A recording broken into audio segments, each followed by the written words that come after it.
Bienvenidos otra vez a este espacio donde contamos lo que muchos prefieren callar. Esta noche abrimos la puerta a lo inexplicable, un lugar donde el miedo respira y las sombras se convierten en verdad. No olvides suscribirte, porque lo que escucharás aquí no lo encontrarás en ningún otro sitio.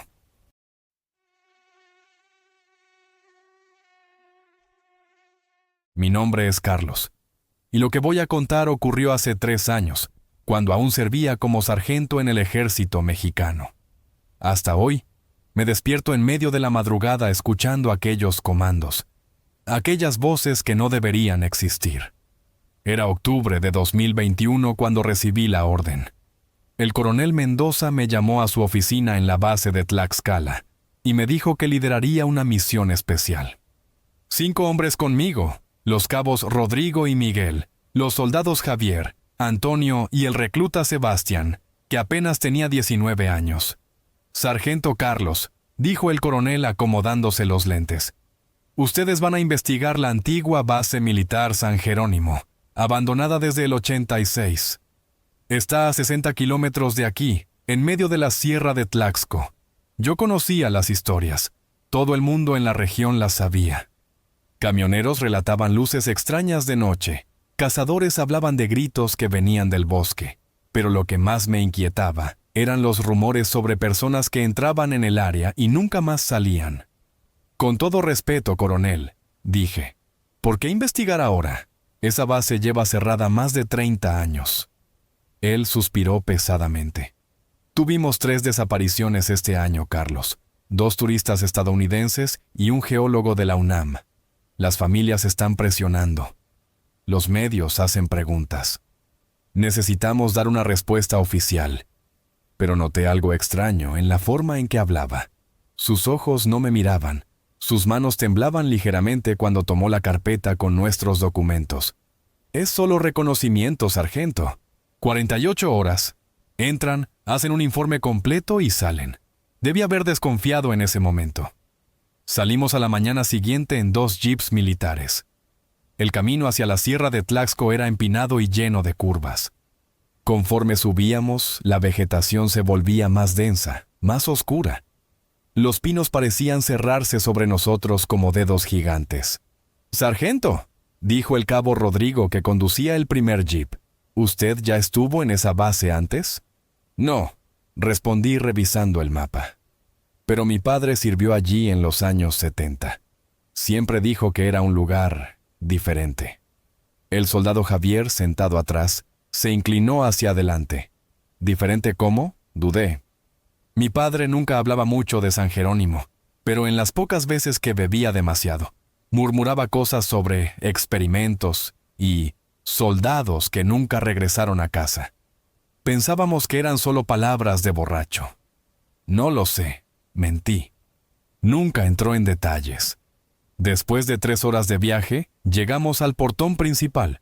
Un letrero oxidado aún colgaba de una cadena. Base Militar San Jerónimo, zona restringida. El portón estaba abierto, crujiendo con el viento como si nos invitaras a entrar. «Extraño», murmuró el cabo Miguel, bajando del segundo jeep. «¿Quién abrió esto?» Buena pregunta. Según nuestros mapas, el área estaba sellada desde el abandono. Pero ahí estaba, abierto como una boca esperando devorarnos. «Quizás los desaparecidos», dijo Antonio cargando su equipo. «Quizás lograron forzar la entrada». El recluta Sebastián estaba pálido. «Sargento, ¿seguro que esto es solo reconocimiento? Porque este lugar me da escalofríos. Yo también lo sentía». Una sensación helada en el estómago, como si nos estuvieran observando. Los árboles alrededor eran demasiado altos, creando sombras incluso a pleno día. Y había un silencio que no era natural. Ni pájaros, ni insectos. Solo el viento soplando entre los pinos. «Manténganse juntos», ordené, revisando mi arma. «Y mantengan los radios encendidos todo el tiempo». Entramos por la carretera principal de la base. El asfalto estaba agrietado, con maleza creciendo entre las rendijas. A cada lado veíamos las ruinas de los antiguos alojamientos. Paredes descascaradas, ventanas rotas, techos parcialmente derrumbados. Pero había algo perturbador. Algunas ventanas aún tenían cortinas, moviéndose suavemente con la brisa. Algunas puertas estaban cerradas, como si alguien todavía viviera allí. «Jesucristo», susurró Rodrigo deteniendo el jeep. «Miren eso». En el centro de la base, el antiguo puesto de mando aún estaba en pie. Una bandera mexicana descolorida ondeaba en el mástil. Pero lo que nos impactó fue lo que estaba escrito en la pared principal, en letras rojas que parecían frescas. La guerra nunca terminó. Y fue en ese momento cuando lo escuchamos por primera vez. Un sonido bajo, casi imperceptible, como una marcha militar lejana, resonando entre los edificios vacíos. Pasos sincronizados, pero no había nadie marchando. ¿Lo escuchan?, preguntó Sebastián con voz temblorosa. Todos lo escuchábamos. El sonido de botas golpeando el concreto, comandos apagados gritados a lo lejos, pero cuando mirábamos alrededor, nada, solo ruinas y silencio. Y entonces, tan repentinamente como empezó, se detuvo. «Debe ser eco del viento», dijo Miguel, pero su voz no sonaba convencida. Decidimos montar campamento en el antiguo comedor, el edificio más conservado. Mientras armábamos las tiendas, no podía sacarme de la cabeza esa sensación de que estábamos invadiendo algo. Algo que no quería ser perturbado. Cuando el sol empezó a ponerse detrás de la sierra de Tlaxco, las sombras de la base parecían alargarse como dedos oscuros tratando de alcanzarnos. Y supe, en el fondo de mi corazón, que esa sería la noche más larga de nuestras vidas. Porque a las 10 de la noche, cuando pensábamos que al fin tendríamos paz para descansar, escuchamos algo que me heló la sangre. El sonido inconfundible de una sirena militar, resonando por los pasillos vacíos, seguida de una voz metálica gritando a través de altavoces inexistentes. «Alerta roja. Todos a sus puestos de combate. Esto no es un ejercicio». Y así fue como nuestra investigación de rutina se convirtió en la pesadilla más aterradora que cualquiera de nosotros haya vivido. La sirena duró exactamente 30 segundos. 30 segundos que parecieron una eternidad. Cuando finalmente se detuvo, el silencio que siguió era aún más aterrador que la propia alarma. «¿De dónde diablos vino eso?», gritó el cabo Miguel, apuntando su arma hacia todos lados. Intenté mantener la calma, pero mi corazón latía desbocado. Debe haber sido algún sistema automático. Estas bases antiguas a veces tienen temporizadores que aún funcionan, pero yo mismo no creía en eso. La voz que escuchamos era demasiado clara, demasiado humana, y había verdadera urgencia en ella, como si alguien realmente estuviera comandando tropas en combate. «Sargento», dijo Javier revisando su radio. «Estoy captando interferencia extraña. Parece conversación militar». Subió el volumen. A través de la estática, escuchamos fragmentos de diálogo. «Necesitamos refuerzos en el sector 7.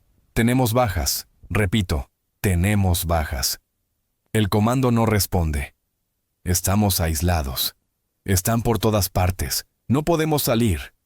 Las voces eran desesperadas, llenas de pánico.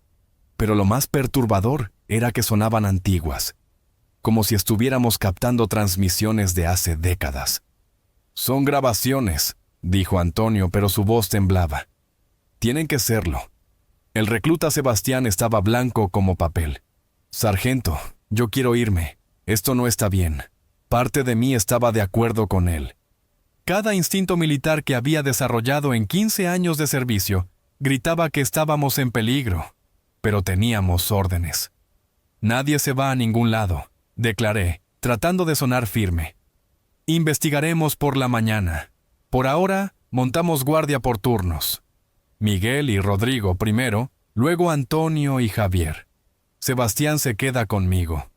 Armamos las tiendas dentro del comedor, usando las mesas antiguas como barricadas. Las ventanas rotas dejaban entrar corrientes de aire frío que hacían que las lonas se movieran como fantasmas. Era medianoche cuando ocurrió el primer incidente. Yo estaba de guardia con Sebastián cuando escuchamos pasos en el pasillo exterior. Pasos firmes, militares, como si una patrulla estuviera haciendo ronda. «Alguien está afuera», susurró el recluta agarrando su arma. Haciendo señal de silencio, me acerqué a la ventana. Afuera, el patio estaba iluminado por la luna llena. Y entonces lo vi. Una figura sombría caminaba por el patio central. Usaba uniforme militar y casco, pero había algo extraño en sus movimientos. Caminaba de forma rígida, mecánica, como un muñeco manipulado por hilos invisibles. ¡Eh!, grité por la ventana. «¡Deténgase ahí! ¡Identifíquese!». La figura se detuvo de inmediato. Lentamente, muy lentamente, giró la cabeza en nuestra dirección. Incluso a la distancia pude ver que donde debería estar el rostro, solo había sombra profunda bajo el casco. Durante 5 segundos eternos, nos quedamos mirándonos. Luego, la figura hizo un saludo militar y simplemente desapareció. No corrió, no se escondió, se desvaneció como humo. ¿Lo viste?, pregunté a Sebastián. Él temblaba violentamente. «Lo vi, sargento. Dios mío, lo vi». Despertamos a los demás de inmediato. Cuando conté lo que pasó, Miguel rió nerviosamente. «Amigo, están con los nervios de punta. Debió ser sombra de los árboles». Pero Rodrigo estaba serio. Yo también escuché los pasos. Y oí más que eso. Hizo una pausa, mirando a cada uno de nosotros. Escuché comandos susurrados, como si alguien estuviera dando órdenes a soldados invisibles. El resto de la noche pasó lentamente. Cada ruido nos ponía en máxima alerta. El viento haciendo que las puertas golpearan sonaba como disparos. Las cortinas moviéndose parecían figuras desplazándose. Cuando por fin amaneció, todos estábamos exhaustos y nerviosos, pero teníamos trabajo que hacer. «Vamos a dividirnos en 3 grupos», anuncié durante el desayuno. Miguel y Antonio revisan los alojamientos. Rodrigo y Javier investigan el arsenal. Sebastián y yo iremos al puesto de mando. «Sargento», dijo Javier, ¿no sería mejor quedarnos todos juntos? Tenemos mucho terreno que cubrir y poco tiempo, pero mantengan contacto por radio cada 15 minutos. El puesto de mando estaba en el centro de la base, un edificio de 3 pisos con antenas oxidadas en el techo. La puerta principal estaba cerrada con llave, pero la cerradura estaba tan corroída que logré forzarla con la culata de mi arma. El interior estaba sorprendentemente bien conservado. Mapas aún colgaban de las paredes, mesas organizadas con documentos polvorientos, y en el centro de la sala principal había una radio militar antigua que parecía estar en perfectas condiciones. «Extraño», murmuré, pasando el dedo sobre el equipo. «No debería estar así después de 30 años». Sebastián hojeaba algunos documentos. «Sargento, mire esto». Era un informe militar fechado el 15 de marzo de 1985. El título me hizo atragantar. Proyecto Mente de Hierro. Experimentos en resistencia psicológica. Comencé a leer en voz alta. El objetivo es determinar los límites de la resistencia mental humana bajo condiciones extremas de aislamiento, privación sensorial y exposición a estímulos de combate simulado. «Jesús», dijo Sebastián. ¿Estaban haciendo experimentos con soldados? Seguí leyendo. Fase 3.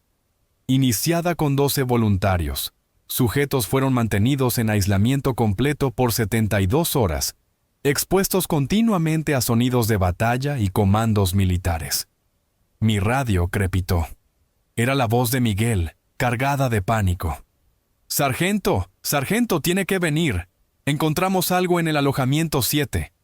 «¿Qué encontraron?» Es un cuerpo, sargento.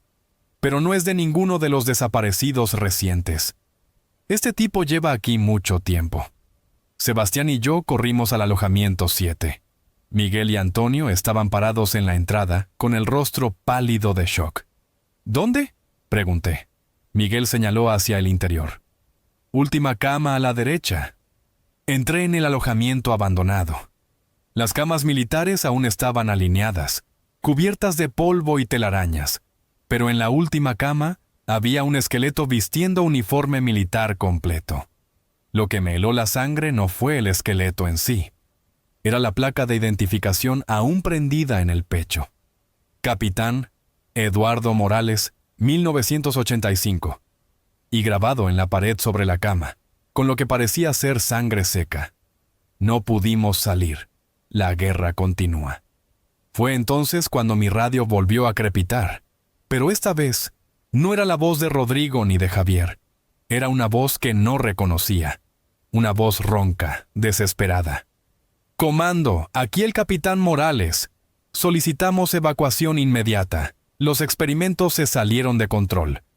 Repito, necesitamos evacuación. Ellos no nos van a dejar salir».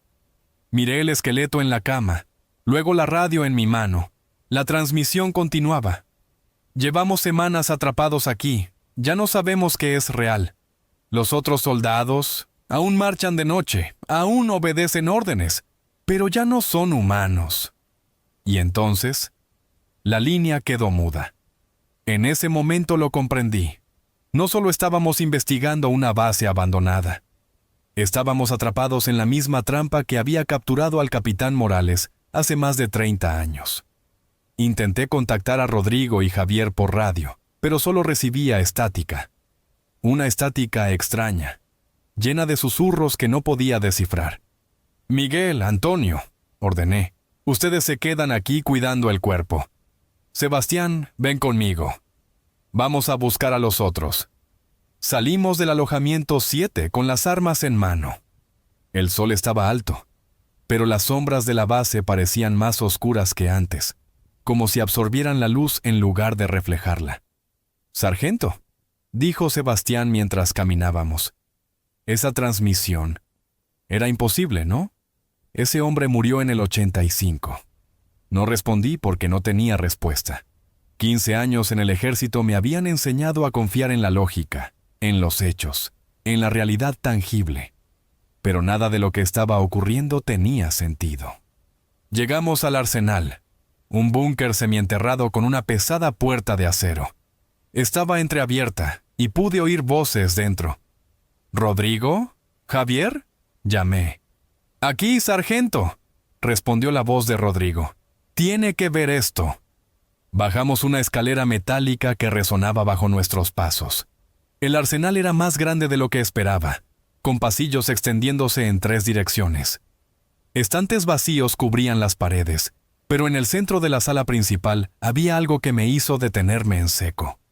Una mesa rodeada por sillas y sobre ella, mapas militares detallados de la propia base. Pero no eran mapas antiguos, eran recientes, con anotaciones en tinta fresca marcando posiciones estratégicas y rutas de escape. «¿Dónde encontraron esto?», pregunté. Javier señaló una sala lateral. «Allí dentro. Junto con esto». Me mostró una pila de informes. El papel estaba amarillento, pero la tinta parecía escrita ayer. Leí el primero. Diario de operaciones. Día 1. Los experimentos comenzaron según lo planeado.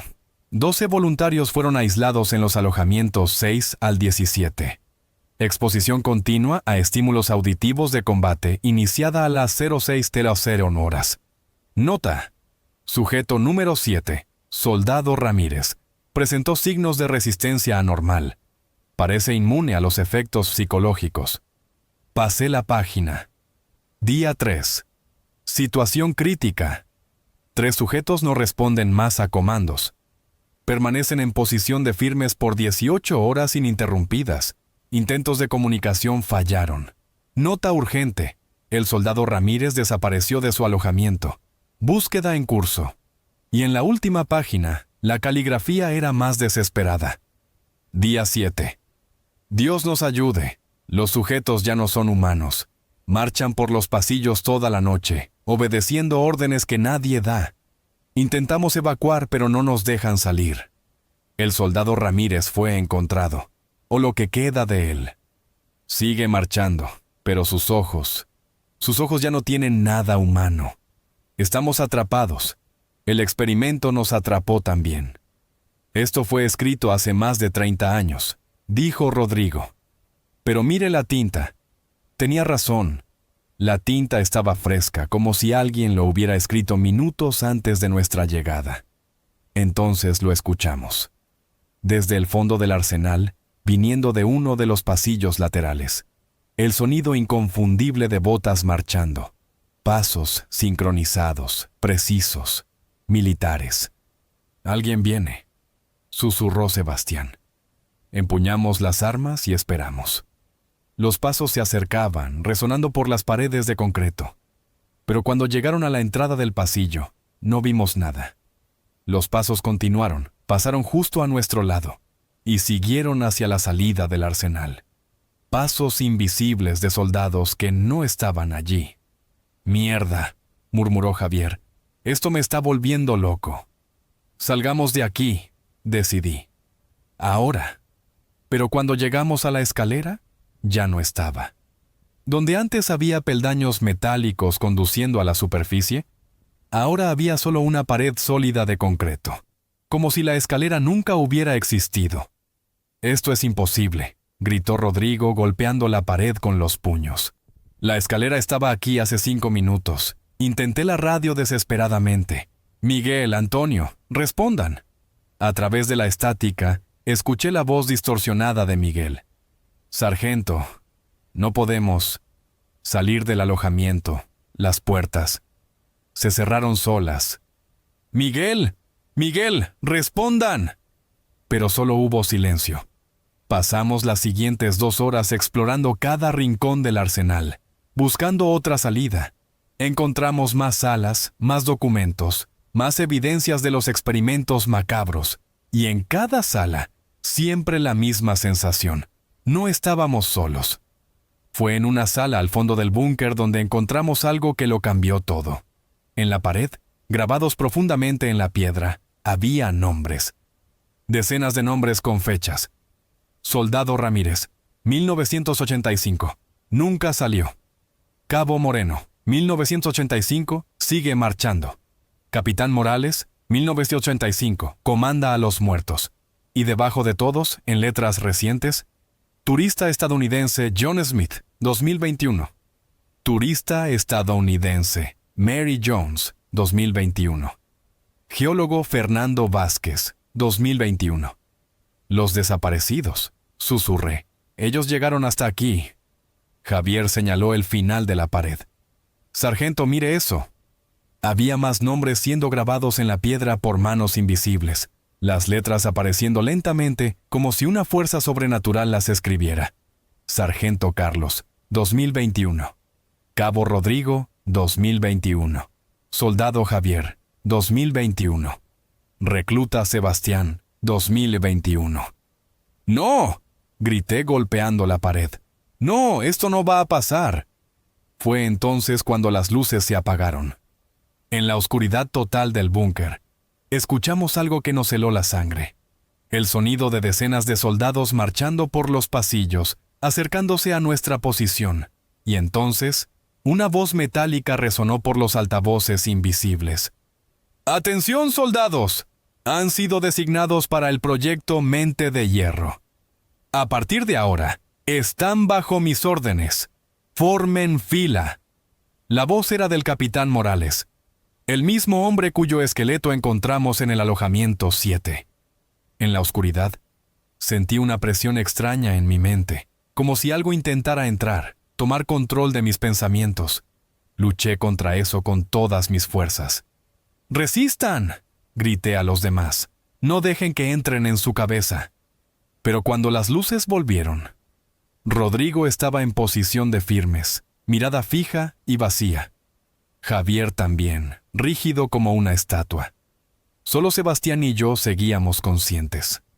«¿Qué les está pasando?», preguntó el recluta con lágrimas en los ojos. Antes de que pudiera responder, vi algo que me hizo entender la terrible verdad. En la pared opuesta había un espejo antiguo, y en el reflejo, no solo veíamos a los 4 de nosotros, sino decenas de otras figuras militares fantasmales marchando en formación a nuestro alrededor. Soldados de diferentes épocas, todos con los mismos ojos vacíos, todos obedeciendo los comandos eternos de un capitán muerto. Y lentamente, muy lentamente, sentí mi propia voluntad empezando a resbalar entre mis dedos. La guerra realmente nunca había terminado. Y ahora éramos parte de ella.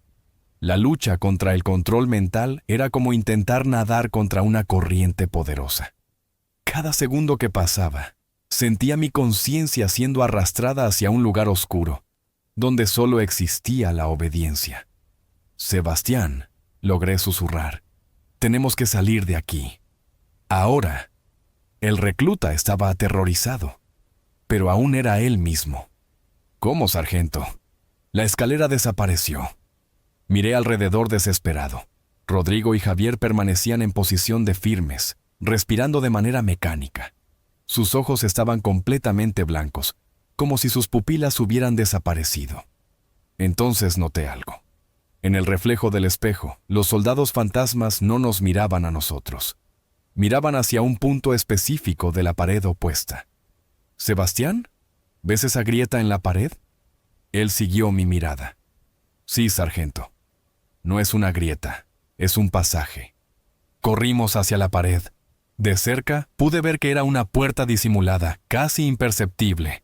Empujé con fuerza y se abrió, revelando un túnel estrecho que subía hacia la superficie. «¡Vamos!», grité. «¿Y los otros?», preguntó Sebastián, mirando a Rodrigo y Javier. Mi corazón se partió, pero sabía la verdad. Ellos ya no son nuestros compañeros. Ahora forman parte del experimento.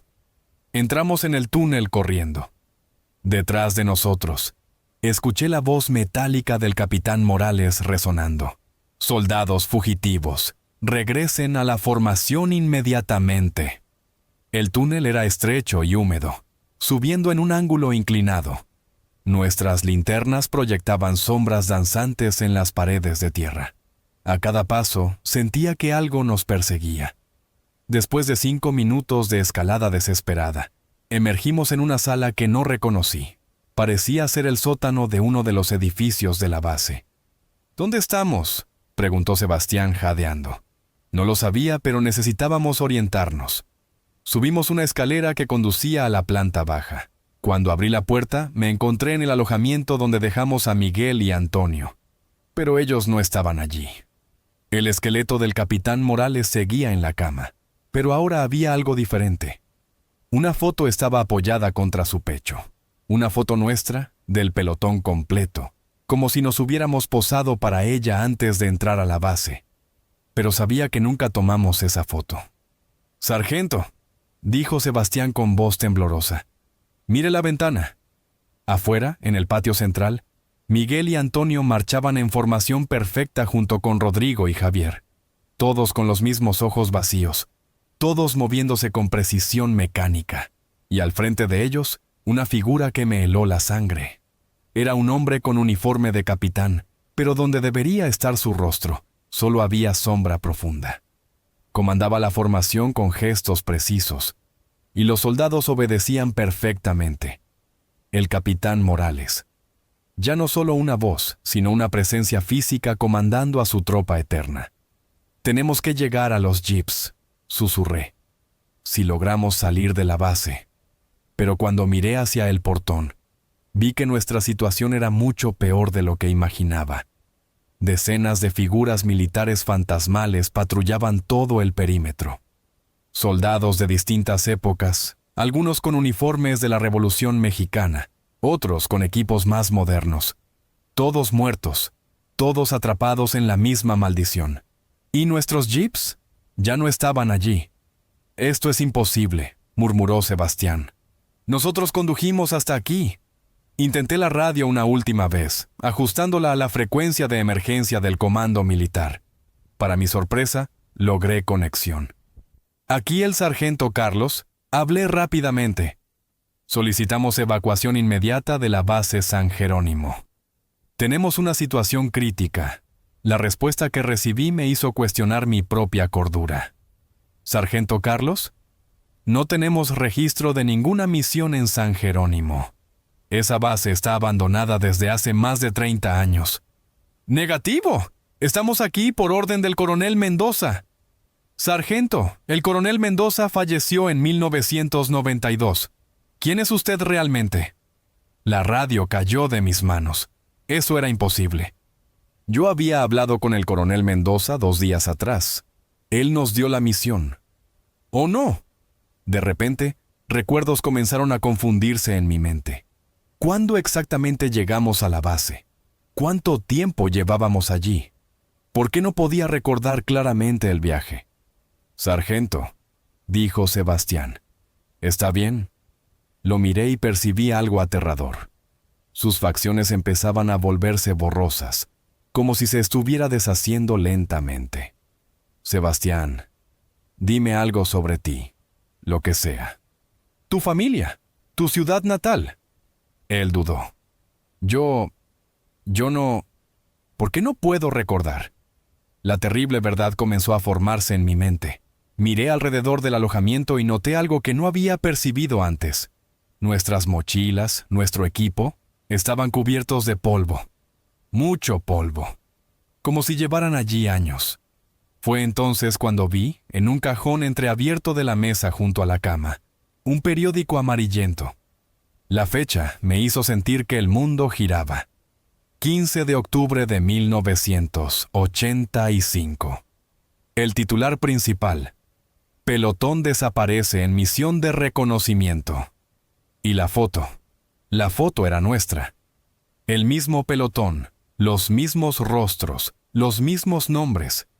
Sargento Carlos Hernández, Cabo Rodrigo Vázquez, Cabo Miguel Santos, Soldado Javier López, Soldado Antonio Ruiz y recluta Sebastián Morales desaparecieron durante misión de reconocimiento en la antigua base militar San Jerónimo. «No», susurré. «Esto no puede ser real». Pero las piezas empezaban a encajar. El coronel Mendoza, que nos dio la misión, realmente había muerto en el 92. Los jeeps que trajimos eran modelos del 85. Nuestra propia misión. Éramos parte de los experimentos desde el principio. «Sargento», la voz de Sebastián se volvía distante. «Me siento extraño». Cuando lo miré, vi que sus ojos se estaban volviendo blancos. La misma expresión vacía que los otros. «¡No!», grité sujetando sus hombros. «¡Lucha contra eso!». Pero era demasiado tarde. Sebastián adoptó posición de firmes, su rostro perdiendo toda humanidad. Ahora estaba solo, o al menos eso creía. Porque cuando miré en el espejo agrietado de la pared, vi mi propio reflejo. Y estaba sonriendo. Una sonrisa que yo no estaba haciendo. En el reflejo, mis ojos ya estaban blancos. «Bienvenido al proyecto Mente de Hierro, sargento», dijo mi propia voz, pero yo no estaba hablando. «Resististe más que la mayoría. 40 años es un récord impresionante». 40 años. Llevábamos atrapados en este bucle 40 años, repitiendo la misma misión, descubriendo las mismas cosas, intentando escapar de la misma trampa. Y en cada ciclo, perdíamos un poco más de nuestra humanidad. «¡No!», grité golpeando el espejo. «¡Yo voy a salir de aquí!». Corrí hacia la puerta, pero cuando la abrí, ya no había base militar del otro lado. Solo había oscuridad. Una oscuridad infinita donde resonaban los sonidos eternos de soldados marchando, comandos gritados y la risa fantasmal del capitán Morales. Y lentamente, muy lentamente, sentí mis propios pies comenzando a moverse al ritmo de la marcha. Izquierda, derecha, izquierda, derecha. ¡Formen! ¡Soldados! La guerra nunca termina. Y por primera vez en 40 años, obedecí la orden. Pero algo dentro de mí resistió. En el último segundo, cuando mis pies estaban a punto de seguir el ritmo de la marcha eterna, un recuerdo surgió. No de Carlos, el sargento, sino de Carlos, el hombre, mi esposa, Elena, mi hijo de 3 años, Diego, la promesa que hice antes de partir en la misión. «Papá va a volver a casa». «¡No!», grité, rompiendo el ritmo de la marcha. El dolor que sentí fue indescriptible, como si 1000 cuchillos cortaran mi mente. Pero seguí resistiendo. No importaba cuántos años hubieran pasado. No importaba si era real o ilusión. Alguna parte de mí seguía siendo humana. La oscuridad a mi alrededor comenzó a temblar, como si mi resistencia estuviera agrietando la misma realidad. «Imposible», rugió la voz del capitán Morales. «Nadie resiste para siempre. Ya eres uno de nosotros». Yo recuerdo, dije en voz alta forzando las palabras. Recuerdo el olor del café que hacía Elena por la mañana. Recuerdo la risa de Diego cuando lo levantaba en brazos. Recuerdo ser humano. Las sombras empezaron a retroceder. Por un momento pude ver la base real a mi alrededor. No las ruinas preservadas de la ilusión, sino los restos verdaderos, cubiertos por décadas de abandono. Y entonces entendí la verdadera naturaleza de la trampa. No éramos prisioneros de fantasmas, éramos prisioneros de nosotros mismos. El experimento había creado un bucle psicológico perfecto, alimentado por nuestra propia culpa y trauma. Cada vez que descubríamos la verdad, nuestra mente la rechazaba y reiniciaba el ciclo. ¡Rodrigo!, grité en la oscuridad. ¡Miguel! ¡Antonio! ¡Javier! ¡Sebastián! ¡Recuerden quiénes son! Una por una, figuras comenzaron a emerger de las sombras. Pero no eran los soldados vacíos que había visto. Eran mis compañeros, confundidos, asustados, pero humanos. «¿Sargento?», dijo la voz temblorosa de Rodrigo. «¿Qué está pasando? ¿Dónde estamos?» «Despertando», respondí. «Estamos despertando». La base comenzó a desintegrarse a nuestro alrededor. Las paredes se disolvieron como humo, revelando la verdadera extensión de la ruina. Éramos esqueletos en uniformes podridos, pero nuestra conciencia al fin estaba libre. «Ustedes no pueden salir», gritó el capitán Morales, su forma volviéndose cada vez más transparente. «El experimento debe continuar». «El experimento terminó hace 40 años», declaré, sintiendo una paz extraña invadirme. Éramos nosotros los que nos negábamos a aceptarlo. Y entonces vi a Elena, no una ilusión, no un fantasma, sino un recuerdo tan vívido que parecía real. Ella lloraba, pero sonreía. «Carlos», dijo su dulce voz, «ya puedes volver a casa». Entendí que casa ya no era el mundo de los vivos, pero era un lugar donde no habría más marcha eterna, no habría más comandos, no habría más guerra. «Compañeros», dije a mi pelotón, viendo que ellos también tenían sus propias visitas. «Es hora de irnos». Uno por uno, comenzamos a caminar hacia la luz que crecía donde antes había oscuridad. No marchando en formación militar, sino caminando como hombres libres. «¡Traición!